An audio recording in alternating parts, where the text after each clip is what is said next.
I am just going to give a kind of, overall perspective of this magical land. So let me move. So first, I start with Guru Pranam to all my gurus, my parents, my Siddhama, and my Vajra Guru Kappa Baba. And I had the great good fortune of actually attending the Puri temple and traveling a little bit in Odisha in 2014 because my mother, who actually passed away 2 years ago, February 26th. So it'll be 2 years. She was, just a little short of 99 and, central part of my life. All of my understanding of Shakti and beauty, it all came from my mother. So I was very happy that I could bring her there. It was a sublime experience. I didn't know much about it, except what I had learned from Frederick, actually. So being there was an extraordinary experience, very joyful. And of course, I had the Panda who brought, actually somebody helped me find a really learned Panda who brought me first to the Vimala Peetha. And then, of course, we went to Konark and, the Holy Shanti Stupa and other temples there. But it's just barely even, the tip of the iceberg. There is so much. And I so appreciate this opportunity because this gives me a chance to actually look at the whole phenomena a little bit more in detail. All right. So as my little abstract says, so tantric methods, I will talk a little bit about Tantra. I'm sure most of you are familiar with it. And I calling it hitting the arrow because the picture here is that of a Mahasiddha. And their Mahasiddhas are part of the Tantric tradition. Mahasiddhas are part of methodology. So all the entire Tantric heritage, which includes Buddhist, Vaishnava, Shakta, so many more. But at the center of Tantra is, this creative energy, right? Not just for bringing new life, for aesthetic expression, and for the awakening of our being. That is the self-luminosity of the Devi. That's how I look at Tantra. It is the methodology. And in Tantra, actually, the word used is Advaya, not Advaita, to make it distinct from the Shankarite Advaita, which has some wonderful stuff, but it has some issues in the sense that often the feminine is almost completely erased from it or myified sometimes. Again, I'm reducing a very complex philosophy, but what I have learned from my gurus, that Advaya is the word where there is a triangular relationship between Dvaita, Advaita, and Shunya, which is the mandala of this liberatory path that I have been taught. So in usual androcentric worldviews, the Purusha-centered, androcentric, just androcentric. The Purusha is that part of us which witnesses everything. It is the one that sees. And of course, Prakriti is seen as the one that is dancing, that's, deluding, sometimes seen as illusion, as Maya and all that. But the Shaktas present this joyful, life-affirming philosophy, which integrates the duality. I call them dancing dualities in the dance of Shakti, Shiva, Radha Krishna, Pragya, and Buddha, whichever way you want to put them. But there is the element of Shunya, which you do not see in the Vedantic aspect, which you see in all the, which we call the agamic paths. So that's just a little bit. And beginning with Vimala Peetha, that that food offered to Jagannath does not become Mahaprasad. Now, who is this Vimala? So I have used in my work the term gynocentric. So it is in the mature flowering, tantrics just show the practical ways of realizing the suchness, tathata, the reality of freedom. And they retain the most female-centered imagery. So that is what is interesting. Now, why is the female-centered imagery important? Because most of the time, spirituality seems to be a negation of the feminine, while the tantras actually do the complete opposite there. So I have coined, I use the word gynocentric with a capital G. It is not feminist or anything. It is simply centered on the divine feminine. And what is that divine feminine? Is the self-luminosity of the Devi, which is completely integral, in some ways truly non-dual, because it's not separating the spirit from flesh and body and all that. It's an integral understanding, which, as I said, all of you already know. So this Shakta Shaiva Vaishnava, about the Agamic Tantric, there's a whole history. I'm not going to go into that. But again, I have learned from Frederick that it is mainly a Shakta Peetha. There are other people also. They say that goddess Vimala, it could be as ancient as probably 6th century. We do not know. And also I do not know. But that is the oldest tradition of the site.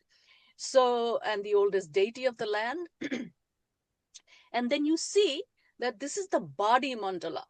Okay, understanding of this tantric homology between the cosmos and human being. So the mandala is also the Mahamudra, the great cosmic seal, which the mother reveals.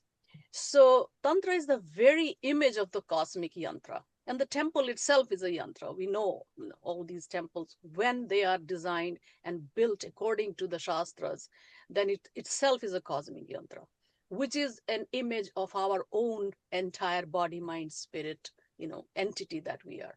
So where each being has his own place, human, non-human, other than human beings, and the 5 elements, they're all integral part of that vast, interdependent, and interwoven cosmic reality. So in the sacred geography, Jagannath temple has a central place where all of these traditions are flourishing. So all the dharmas and even beyond, all of them are there. He's simultaneously Buddha and Kali. Vajrayana traditions connects various Mahasiddhas, Sabaripa, Saraha, Tilopa with this temple. I'm not going to go into the contested spaces because the whole idea is this ecology. It is because it is tantric, which is not a religion, and which transcends all barriers. This is why all of these coexist here.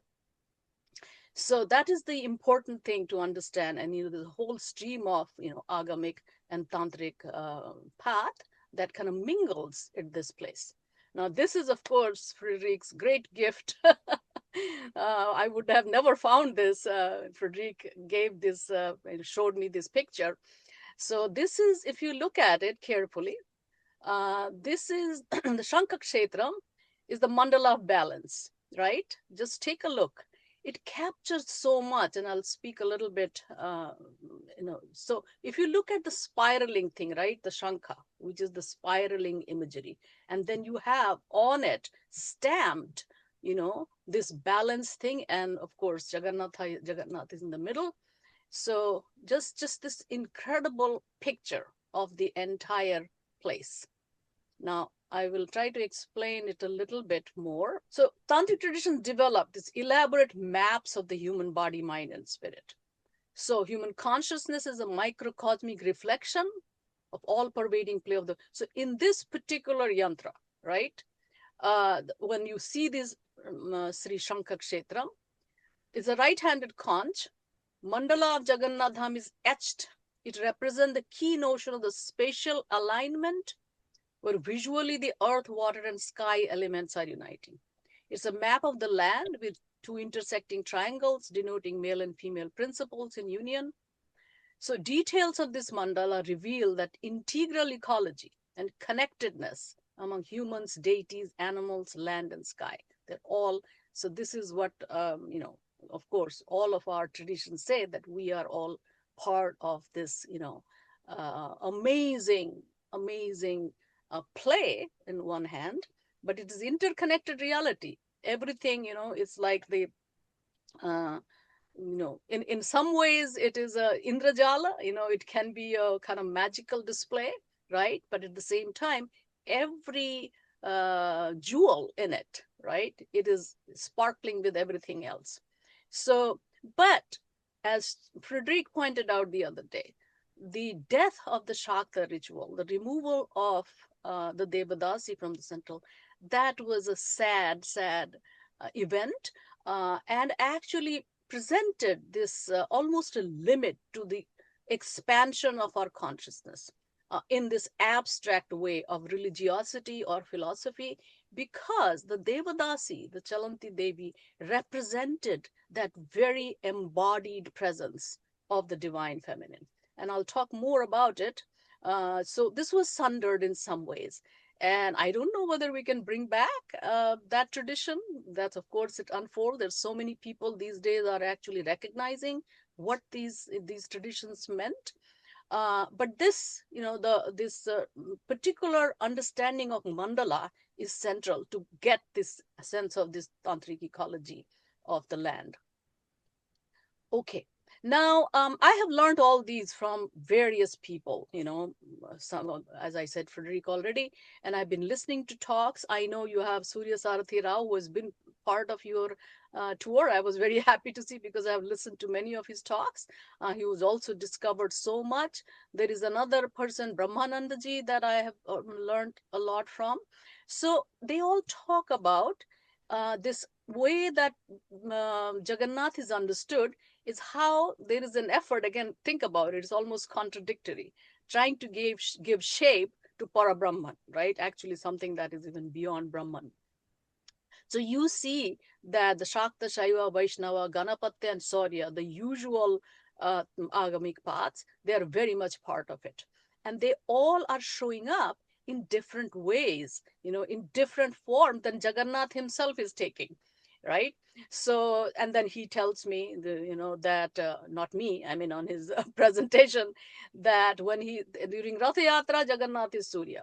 The Snana Yatra is Ganesha. There is this beautiful Hati Besh. Bhojana time, he's a Maharudra. Ratna Singhasana, and sometimes they say this is Shakti, or Shayana is Vishnu, or either way. So there are all these different ways of looking at it.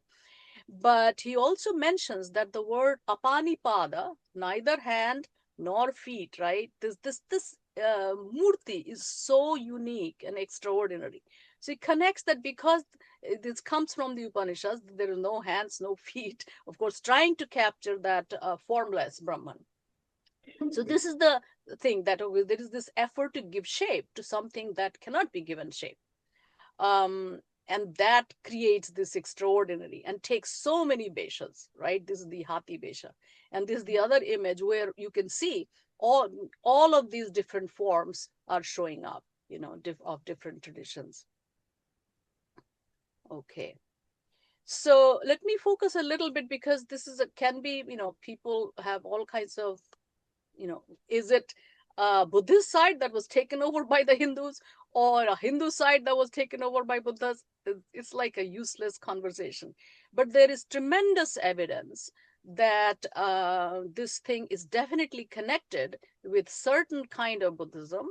Vajrayana was very much part of this entire space, Angavanga, Kalinga, this whole space was very much part of that.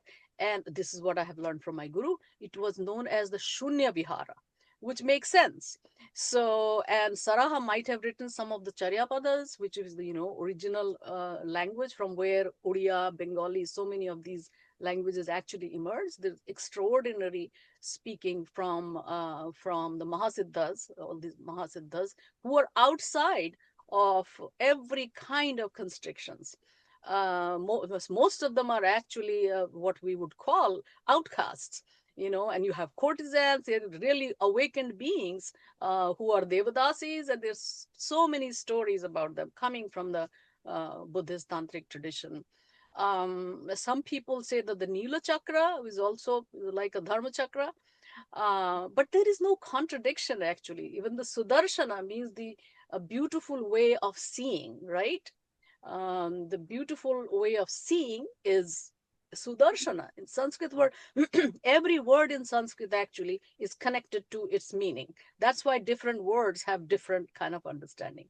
And of course, many people say that the Brahma Vastu is Buddha's truth. Well, we do not know. Nobody knows what that Brahma Vastu really is. There are all kinds of speculations, but that's beside the point. What does it represent actually in our self-transformation? That is what is the important thing.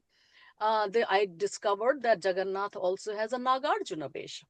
Nagarjuna, the great, tantric master, and Mahayana. Again, some people think that this is the Siddha Nagarjuna, who lived for many many years.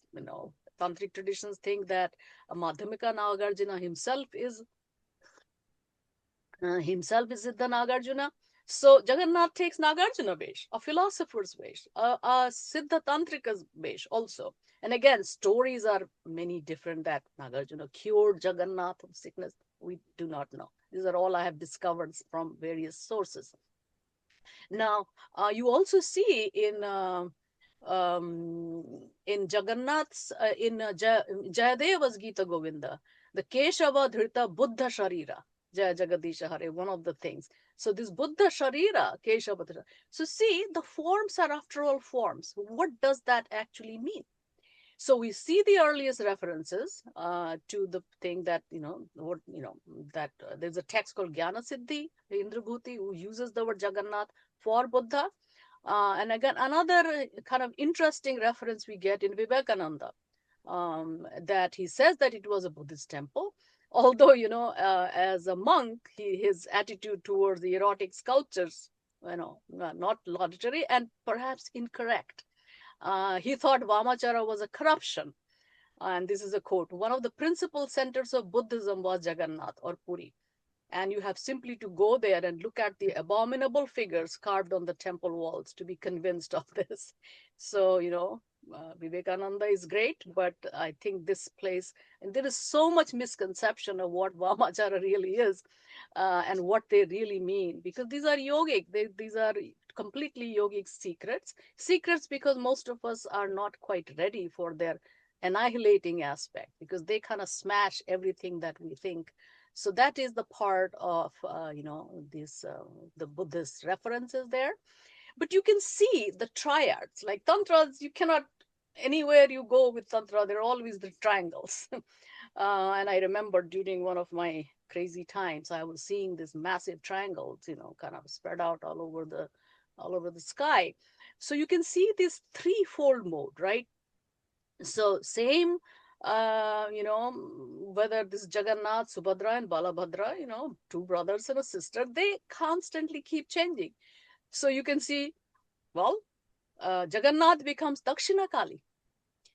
Ugra Tara is Balabhadra.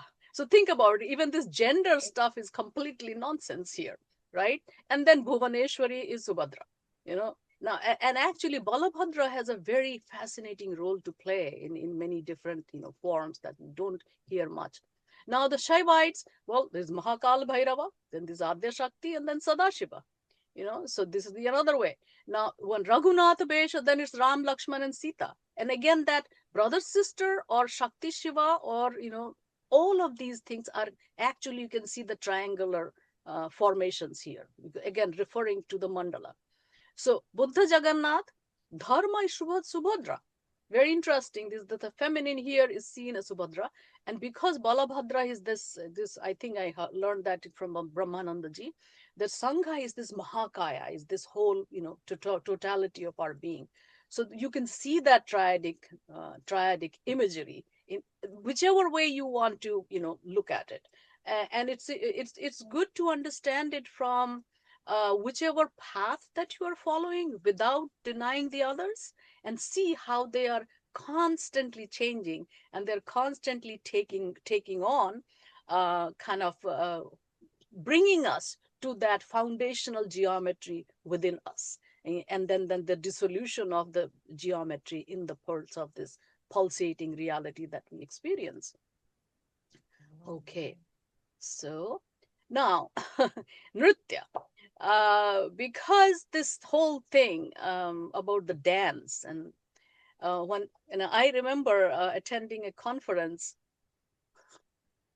and Buddhist women in New Delhi a few years ago, and Sonal Mansingh, a very famous dancer, who stood up when she was going to speak, and she says, "I am Mahari," and the power of that, you know, kind of I don't know much about dance except whatever little, except some spontaneous things.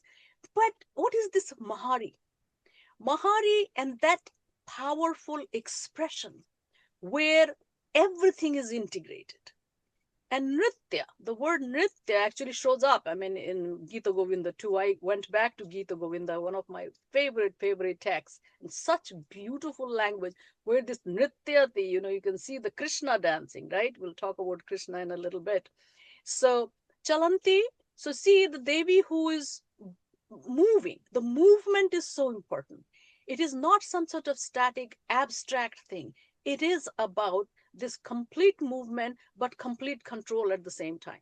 We see in many of these expressions of dance where this, this almost kind of perhaps the perfect art form, right? Because you can't separate. Is also a very kind of cliched thing that you cannot separate the dancer from the dance, right?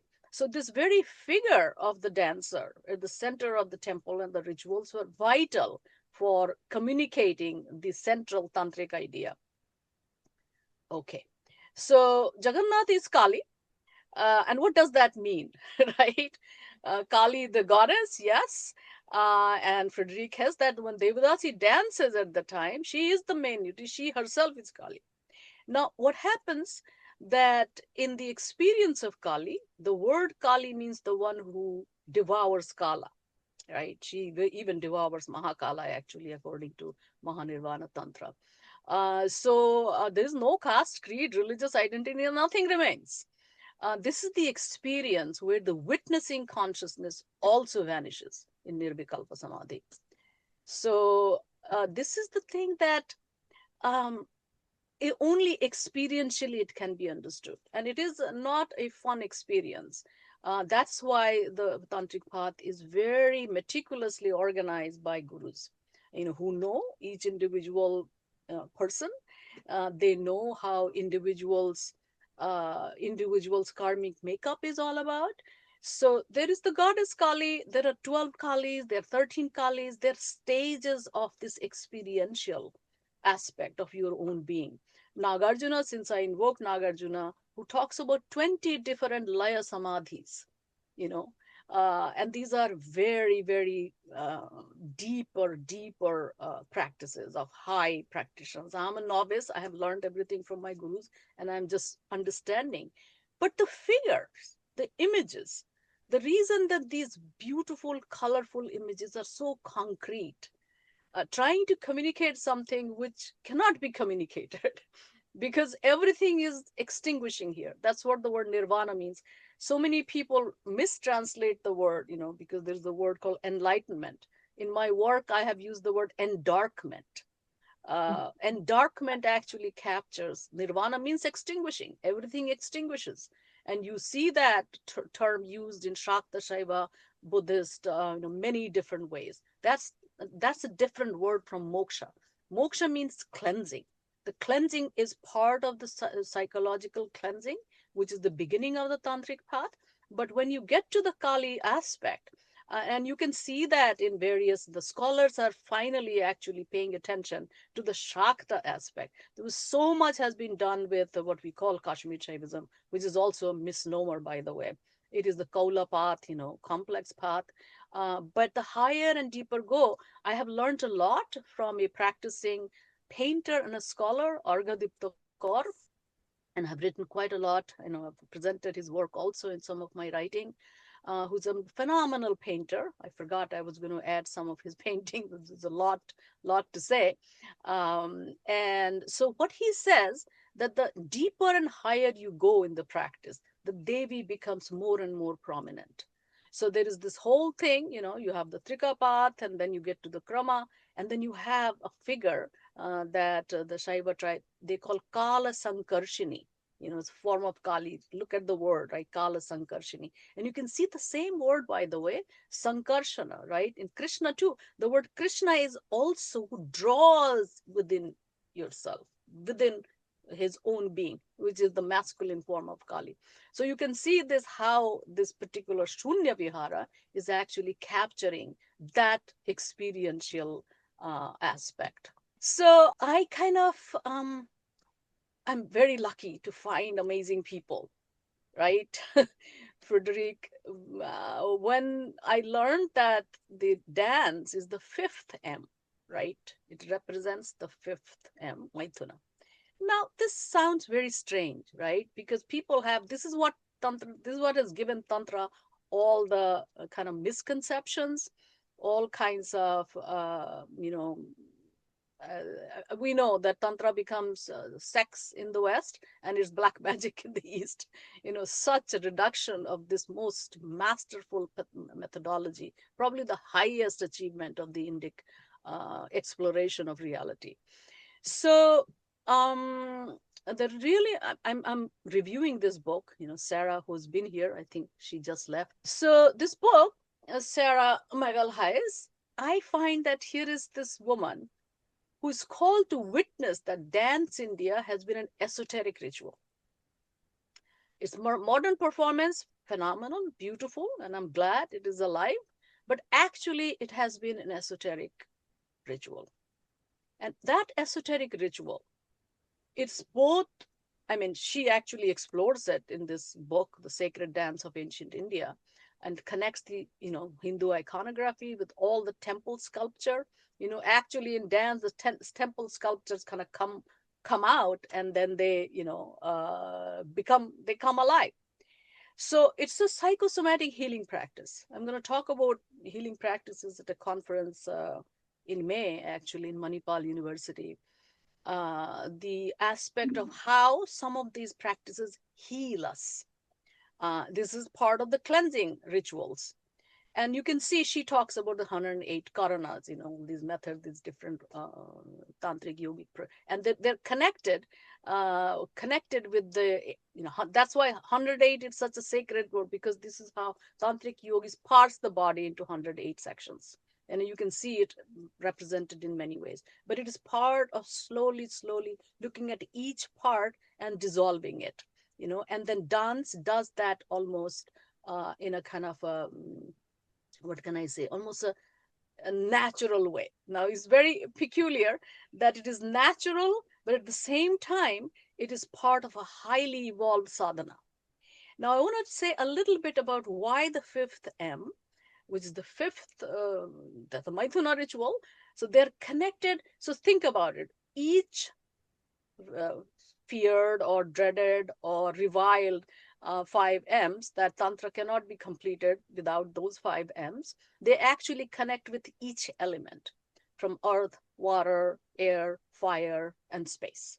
So the fifth M integrates all our energies, and the cosmic rhythm plays in the body. Gita Govinda is plays with Adi Tala. My guru told me that, and I have seen Frederick make some Odissi moves. It's the rhythm, the beauty. You have to understand that once the spanda of your own body has come into balance, this is when you are actually entering that the Gnostics call the bridal chamber. The bridal chamber. So the dance, which is this integral thing, which is representing the fifth element, and why it is the space element, right? Why is it? Because this is where you roam in absolute freedom. All right. So this is why, because it's the unitary experience, and that unitary experience creates this extraordinary spectacle on the one hand, and this experience of total, abandon dance. Hi, Sarah. I was just talking about your book, so I'm glad you came back. So the fifth M is dance. Let's just look at it that way. all right? Because the sexual yoga aspect and the krama mudras, there are all kinds of stuff. They're very, very esoteric, not for ordinary people, unless they understand the sacred nature of this entire thing. And some of this is highly technical, all right? But the dance as the fifth M, which the Devadasi can do, no ordinary person can do it. And I have watched the video that Frederick has shown. You can see these women in the movement of their body, that they have completely internalized, you know, that aspect of this unity. What does the word Devadasi even mean? All right. Okay, so we know that in the entire story of Jagannath, so many different levels, all right, from the shamanic all the way to the, so again, you can see these all the way to the tantric, they kind of mingle. And I kind of like the word that's used in the Neela Madhava aspect, the form that was worshipped by the Shabaras, the tribals. Vishwabasu was the king. This was called Kitunga, I believe that's the word. I don't know how the pronunciation goes, in a cave within the Brahmadri hills. And again, I learned from, I believe, from Brahmanandaji, the word is used Nilashma, Neela money. It's a gemstone. So think about it. It's this gemstone which turns to Daru Brahma, right? So you can see that ecology from what you can be called stone, and then you have the trees, right? And then this expansive integration of all elements. So I was, there are many, there are Neela Madhava Murtis, but Neela Madhava, I also like the word Madhava. Madhava root is madhu, right? It is honey. And again, since I was talking about the fifth M, usual when in usual practices, it is honey that is offered as the fifth M. Okay, and Madhava is Krishna, right? So this, and he's blue. Now look at, so the color element, the sweetness there, but at the same time, it's expansive consciousness, right? So, and again, some people think that this, the Brahma Padartha, Brahma Vastu, is actually a Nilamani. We don't know, but kind of it's connected with this, with the tribal roots of this deity. So again, from the basic shamanic practices that probably existed from long ago, and then all these other elements, like a stupa, right? All these other elements keep creating and, creating the entire structure of the temple and the practices. Now, I want to talk a little bit about this Krishna thing here and Gita Govinda, the most beautiful text. And the entire text, I'm very lucky that I understand enough Sanskrit. I used to know more, but enough Sanskrit to get the rasa of this text. Sarasam. The text is full of this thing called sarasam, the rasa of life, right? So this is Radha's beloved. Of course, they will say that in Jagannath, both Krishna and Radha are there. Of course, Mahavishnu is there. All these different, we've already talked about all forms of dancing forms, all forms of, together integrated figures are there. But because this rasa aspect is so emphasized in Jayadeva, in Gita Govinda, and it's full of Shringara rasa. The chapter titles are also beautiful. Samoda Damodaram. I mean, of course, Krishna has so many different names. Snigdha Madhusudana. Look at the word Snigdha.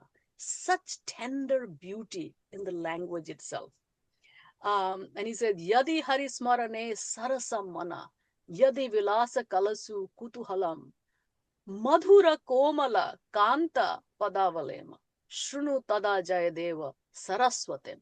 So see, the poet is a master poet. He's also called a sadhaka, by the way. Saraswati, in the word Saraswati also has that Saraswati, right? Saraswati, it's a river, it's a flowing of rasa. So it's absolutely beautiful. And the Krishna, Chandana Charchita Neela Kalevara Peetha Vasana Vanamali. I love this Vanamali image, the name as Vanamali. But look at this, incredible connection with the vegetation aspect of it, right?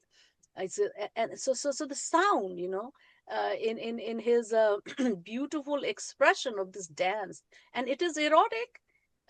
But see, the erotic is relationality. Erotic is understanding that the whole world is vibrating with this absolute beauty. We do not want to reduce it, reduce it to some kind of sexuality without denying it. Very important to distinguish the understanding of eros, is this beautiful relationality. And what gets lost when we lose this eros? All right. And I'm using the Greek word because it also has all kinds of other connotations. That when we lose rasa of life, that's when the hungry ghosts take over. That's where we have come at this point. This entire consumer culture, because we have lost the actual rasa, is this totality of existence itself is full of this sweet, sweet rasa, which can fill us with such joy, with such um, abundant satisfaction, right? When the taste itself, whether we are eating food, whether we are drinking water, drinking wine, enjoying the total enjoyment rather than consumption, right? That there is a complete difference. So the thing is that if we do not know what rasa really is, right, then we have no idea how to truly enjoy. So because Tantra is about bhukti and mukti, but bhukti, if it is just bhukti, then we are consuming ourselves in the process. So this, Gita Govinda, where this absolutely beautiful articulation, and again, it is a secret text in some ways. If you read it just on the surface thing, then it's some kind of pornographic description. It's a completely different understanding of the human relationship with the cosmos, with each other, right? So I wanted to say that I was very glad that because of this invitation, I was able to go back to Jayadeva Gita Govinda. Now, what I see, so see Madhava, Neela Madhava, Madhu, right? Madhurya. Madhurya is in the relationship between divinity and human beings. Madhurya is the highest. You have mother child, you have many different levels, and Krishna in his Leela shows all of them, right? You have Vatsalya, you have the baby Krishna, you have great Krishna speaking as the guru of Arjuna in the Gita, but it is the Madhurya part in the Tantra that is the one which is the most cherished, and of course the highest understanding. And there is a marvelous Vaishnava master, Srivatsa Goswami. Actually, he's the guru of my very good friend Taruna, who brought my attention to this new film by Srijit Mukherjee. If you listen to Srivatsa Goswami and understanding of Krishna, that whole rasa aspect of the Vaishnava Madhurya in the Krishna tales just shows up, right? Now, so this film is called Loho Gaurangir Namore. It's a Bengali film, and it's a most beautiful song by Arijit Singh. If you get a chance, listen to it. Khone Gora Chand, Khone Kala. But see the Khone, once you are white, one you was black. Again, that dance of you can see that in the song itself. Now, the film itself is based on Chaitanya's life. So this site, of course, it's strangely that so many great masters show up. Chaitanya, of course, is the pure Mahaprabhu, the pure consciousness, who's dancing with Nityananda Prabhu and the whole story. And there are mythic tales, there are mystic tales, controversial stories about what really happened to Chaitanya. And I think this film tries to capture that. But whatever that is not the issue. The issue is this rasa. So when you listen to Arijit's song, you can see that madhurya showing up. Again, I have not had a chance to watch the film yet, so I won't talk too much. But my friend Taruna drew my attention to this film and the song, so I wanted to mention that. Okay, so now I want to bring attention to another person from whom I learned a lot, and this is the Muslim aspect here.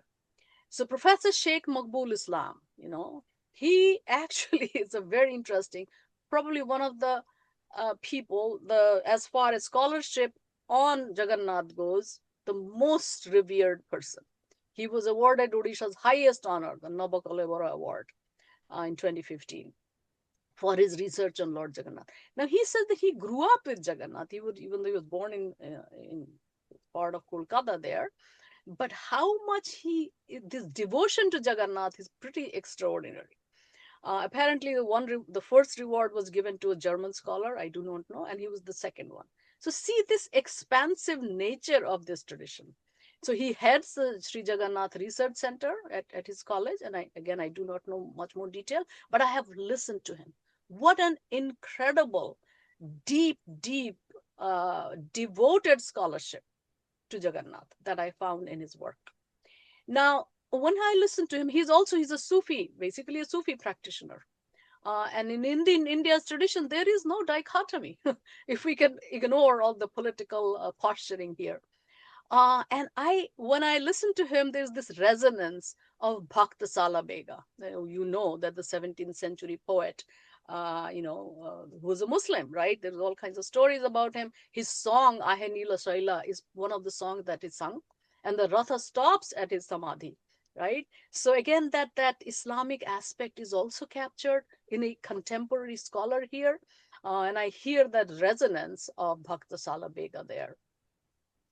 So now, so again, I'm almost coming to the end of it. I would like to leave some time for a conversation here.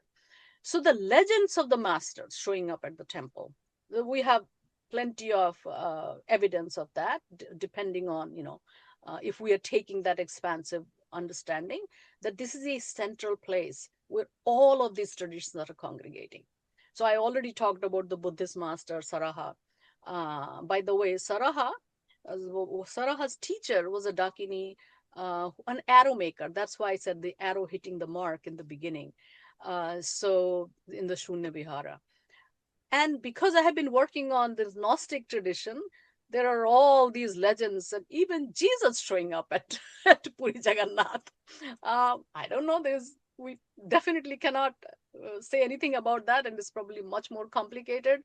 But why are these legends there? Why are all these different aspects of the world's engagement with our religiosity centering at Jagannath, right? Jagannath, he's not a Hindu Nath, he's not a Buddha Nath, he's a Jagannath, right?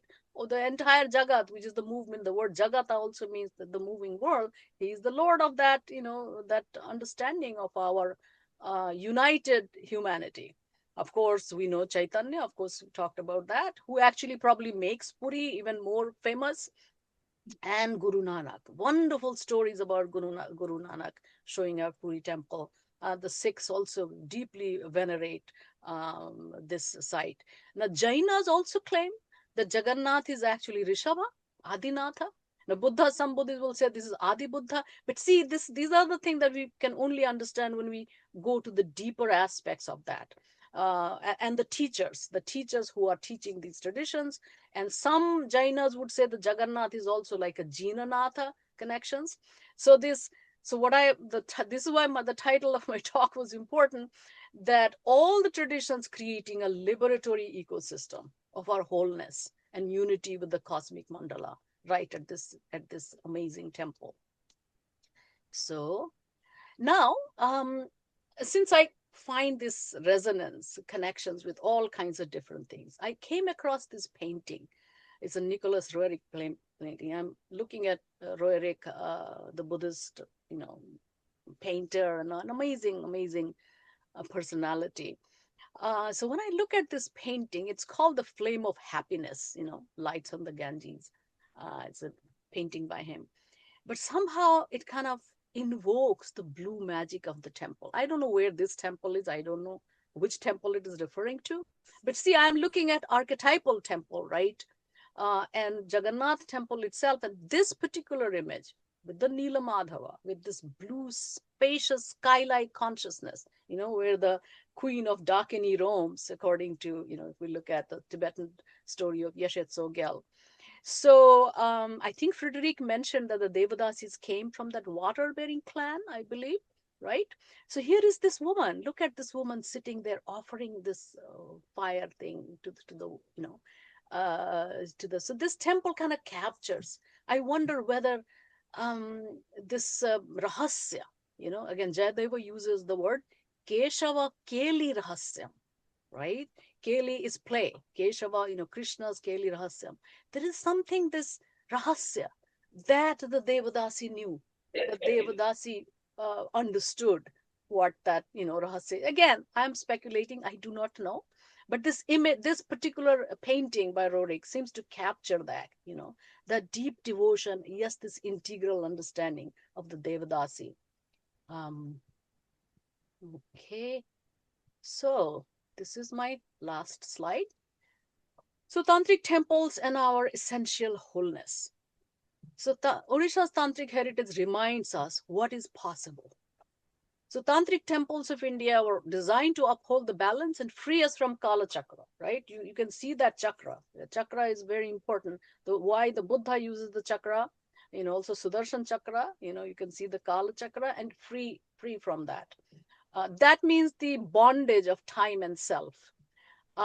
So what is possible? We may be able to end the psychic battle of the ideologies that's sweeping the entire world, and liberate our consciousness by cleansing our individual and collective psyche.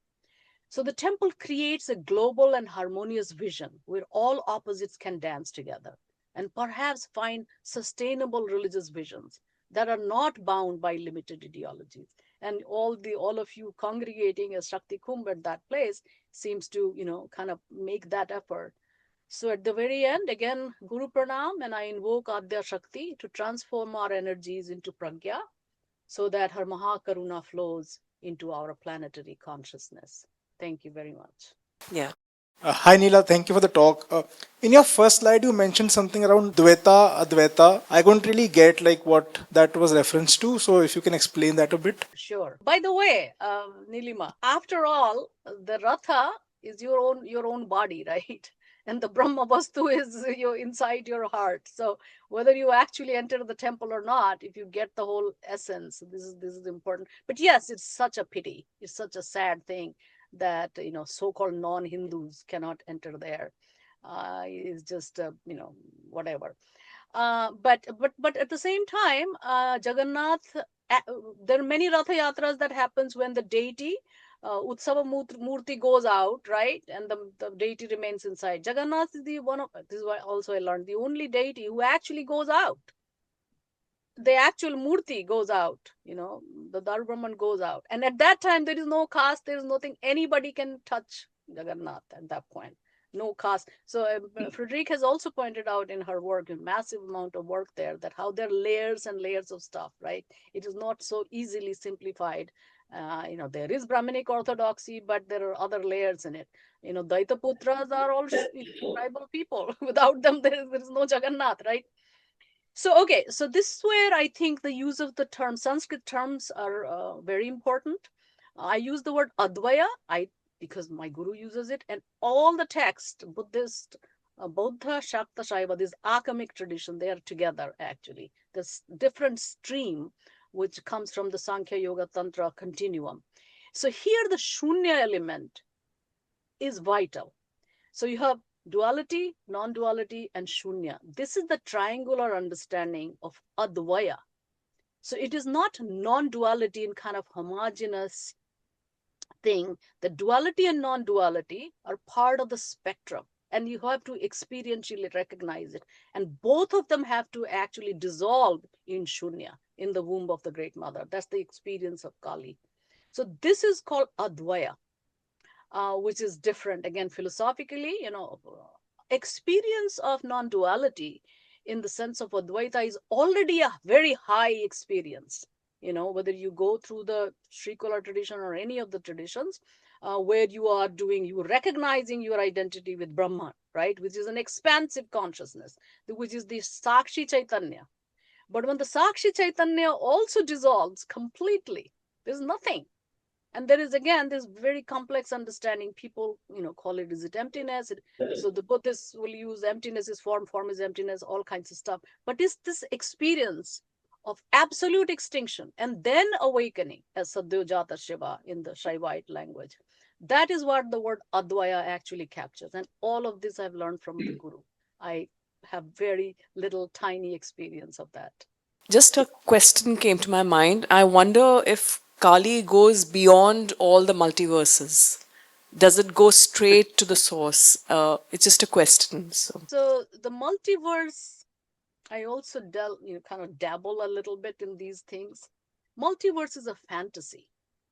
We have no. Yes, I've been watching an amazing show called Dark Matter, which is based on quantum understanding. If you guys get a chance, watch it. Phenomenal show, where all these different selves, all the infinite realities that we can create, right? If multiverse is our mind's capacity to enter any kind of reality that we are going to create, all right, and everything is always in superposition until you bring it to consciousness. So beyond, yes, beyond in the sense, almost like, and all the people actually talk about the image of Kali as like all Krishna, the one who draws inside, is like a black hole, right? I find the modern imagery also kind of helpful. So everything is just vanishing into this maw, it's like this fierce, intense, crazy mother, who's also not a mother, by the way, not very, very nice motherly thing about her. But yes, because see, our identity is dependent on time and space, right? So if she's eating the whole thing, there is no time, space, and there is no self, because the self is dependent on time and our understanding of Kala and our space, because we we locate ourselves in time and space. So when she is devouring it all, right, that's what the experience of Kali is. And then you emerge from that, right? There is a word, a Buddhist Tantric word, the clear light of the void. So the emergence from that womb, that's where the avatara purushas are coming, So they do go, and then, is this coming and going, right? There is a coming and going. So the Kali experience is that absolute dissolution of everything. And we can't talk about it. There are no words. There's nobody. There's no God. There's no nothing, right? But it's only when you emerge from that, from Nirvikalpa Samadhi, different words for it, right? Nirodha Samapatti, this is a Buddhist language, then oh my goodness, I touched the source. And what does that touching the source mean? It rejuvenates you. You're born again, at every moment of that experience. And you can experience that in deep sleep. It's funny that Vijnana Bhairava Tantra talks about deep sleep as pragya. Right? If we are aware of even our everyday experience, by the way, Tantra is about sahaja, ordinariness. We can look at our sleep experience and get to that Kali thing. When we wake up, slowly coming into time and space and then complete. But we have lost that natural rhythm too, right? So yes, Kali is that thing. But I don't know how to communicate it. It's just this being drawn into something that's just beyond language. And yet, language is all that I have. That's why I find the language of dance, as a fifth M, very useful, because you can at least identify with that rhythm. But that's only when you emerge from the black hole, so to speak. Thank you. Bye-bye.